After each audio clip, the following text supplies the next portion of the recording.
नमस्कार, आप देख रहे हैं हल्ला बोल टीवी। मैं हूं सुशील कुमार सिंह। अपने एमएलसी समीर सिंह को SC/ST एक्ट में जेल भिजवाएंगे कांग्रेस के बिहार प्रदेश अध्यक्ष राजेश राम।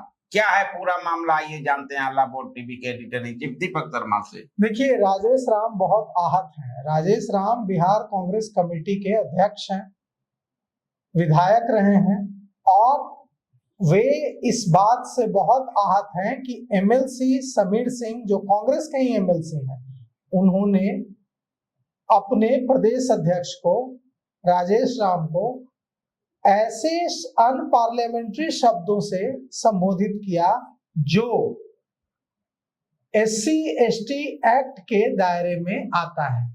आप किसी भी व्यक्ति को, अगर वो अनुसूचित जाति या अनुसूचित जनजाति का है, तो आप उसको, उस व्यक्ति को, चाहे वो विधायक हो या आम व्यक्ति हो, आप अनपार्लियामेंट्री शब्दों से उसे संबोधित नहीं कर सकते हैं। और अगर आप अनपार्लियामेंट्री शब्दों से संबोधित करते हैं तो आपके खिलाफ SC/ST एक्ट में कार्रवाई होगी, अनुसूचित जाति जनजाति उत्पीड़न अधिनियम में कार्रवाई होगी। और इसके तहत प्रावधान बेहद कड़े हैं। इसमें अगर FIR होती है तो नॉन बेलेबल वारंट इशू होता है, मतलब आपको बेल भी नहीं मिलती है, आपको जेल जाना पड़ेगा, नॉन बेलेबल केस होता है। तो हम वो शब्द भी इस्तेमाल नहीं कर सकते, क्योंकि अगर हम उस शब्द का इस्तेमाल करेंगे जो समीर सिंह ने, कांग्रेस के MLC समीर सिंह ने एक निजी न्यूज चैनल को दिए इंटरव्यू में जिन शब्दों का इस्तेमाल किया रविदास जाति के लिए और अपने प्रदेश अध्यक्ष राजेश राम के लिए, तो अगर हम उन शब्दों को यहाँ दोहराते हैं तो हम भी उसी दायरे में आ जाएंगे। अनुसूचित जाति जनजाति उत्पीड़न अधिनियम जो है, SC/ST एट्रोसिटीज एक्ट जो है, उसके दायरे में आ जाएंगे। इसलिए हम उन शब्दों को नहीं दोहरा रहे हैं। लेकिन समीर सिंह जो कि MLC हैं कांग्रेस के, उन्होंने अपने प्रदेश अध्यक्ष जो रविदास जाति से आते हैं, दलित हैं, वो उनके लिए जिन असंसदीय शब्दों का प्रयोग किया है इंटरव्यू में, इसके बाद पूरे बिहार का जो दलित समुदाय है उसमें गुस्सा है, आक्रोश है और दबाव है दलित समाज का बिहार कांग्रेस अध्यक्ष कमेटी के अध्यक्ष राजेश राम पर कि वे समीर सिंह पर केस करें। समीर सिंह राजपूत जाति से आते हैं और बहुत बड़े घराने के व्यक्ति हैं, बहुत पैसा भी है उनके पास, बहुत दौलत भी है। लेकिन पैसा होना अलग बात है, दौलत होना अलग बात है और मर्यादित शब्दों का प्रयोग करना अलग बात है। जिस तरह के शब्दों का प्रयोग समीर सिंह ने राजेश राम के लिए किया है, वो भारत का संविधान उसकी इजाजत नहीं देता है। समीर सिंह तो पढ़े लिखे हैं, उन्हें पता होगा कि अनुसूचित जाति जनजाति उत्पीड़न अधिनियम जो है, SC/ST एट्रोसिटीज एक्ट जो बनाया गया है, वो क्यों बनाया गया? वो इसलिए बनाया गया क्योंकि हमारे समाज में, भारत में कई बार अनुसूचित जाति और जनजाति के लोगों के लिए ऐसे शब्दों का इस्तेमाल सार्वजनिक रूप से किया जाता था जो उनकी गरिमा को ठेस पहुंचाता था। तो बाबा साहेब भीमराव अंबेडकर जो संविधान निर्माता हैं और जिनको हम नमन करते हैं, उन्होंने भारत को एक ऐसा संविधान दिया जो सबको सम्मान पूर्वक जीने का अधिकार देता है, चाहे वो किसी भी जाति का हो।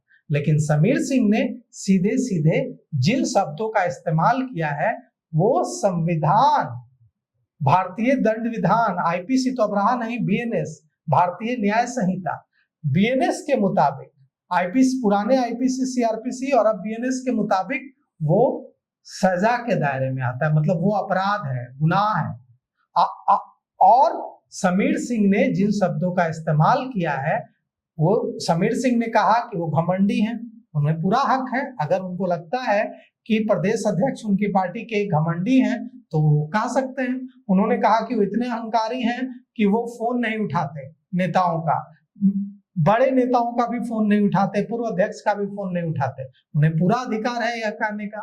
उन्होंने कहा कि इतने ज्यादा अहंकार में आ गए हैं अध्यक्ष बनने के बाद राजेश राम कि वो बड़े जो नेता हैं उनके लिए चाहते हैं कि वो आकर उनकी दरबारी करें और उनसे मिलते तक नहीं है। ये बातें कहने का उनको पूरा हक है, लेकिन इसके बाद उन्होंने जो जाति सूचक शब्द का इस्तेमाल किया वो भारत के का संविधान इसकी इजाजत नहीं देता है।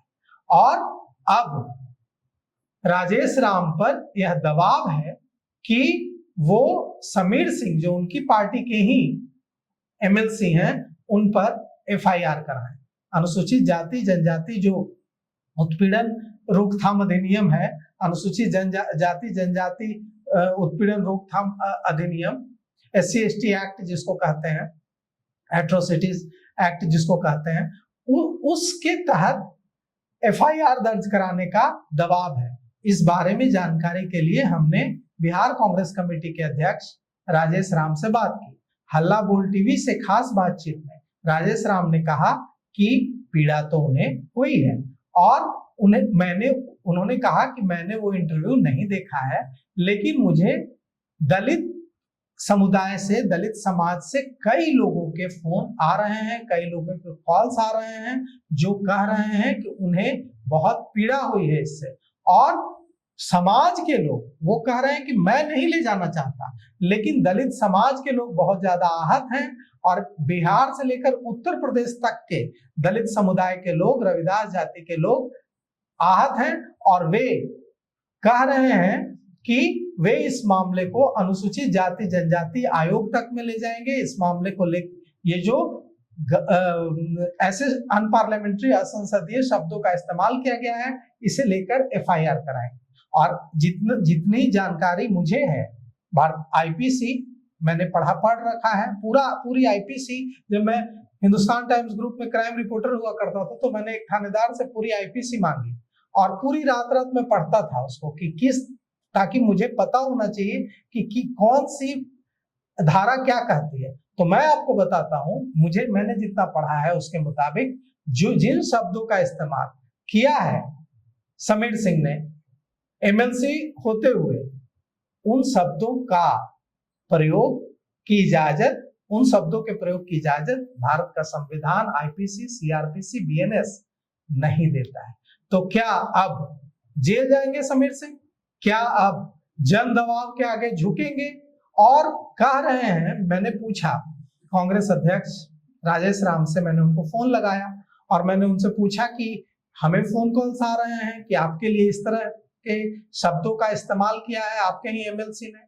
तो उन्होंने विराट हृदय दिखाया, उन्होंने बड़ा हृदय दिखाया और राजेश राम ने कहा कि मैंने उनको माफ किया, मेरे मन में उनके प्रति कोई बुरी भावना नहीं है, लेकिन मेरे समाज के लोग, दलित समुदाय के लोग बिहार, बंगाल, उत्तर प्रदेश, तमाम राज्यों से मुझे फोन कर रहे हैं और वे बहुत ज्यादा आहत हैं और वे मुझ पर दबाव बना रहे हैं कि मैं उनके खिलाफ एफआईआर दर्ज कराऊं, और अगर मैं नहीं भी कराऊंगा तो समाज के लोग इतने ज्यादा आहत हैं कि वे एफआईआर कराएंगे। तो क्या होगा? एमएलसी समीर सिंह जेल जाएंगे। एमएलसी समीर सिंह पर दलित उत्पीड़न निवारण जो अधिनियम है, SC/ST एट्रोसिटीज एक्ट जो है उसके तहत एफआईआर दर्ज होगी। और क्या होगा? बड़ा घमासान मच सकता है कांग्रेस में और समीर सिंह को यह जो उनका बयान है भारी पड़ सकता है। तो इस पेशकश में अभी तक इतना ही। देखते रहिए हल्ला बोल टीवी। धन्यवाद।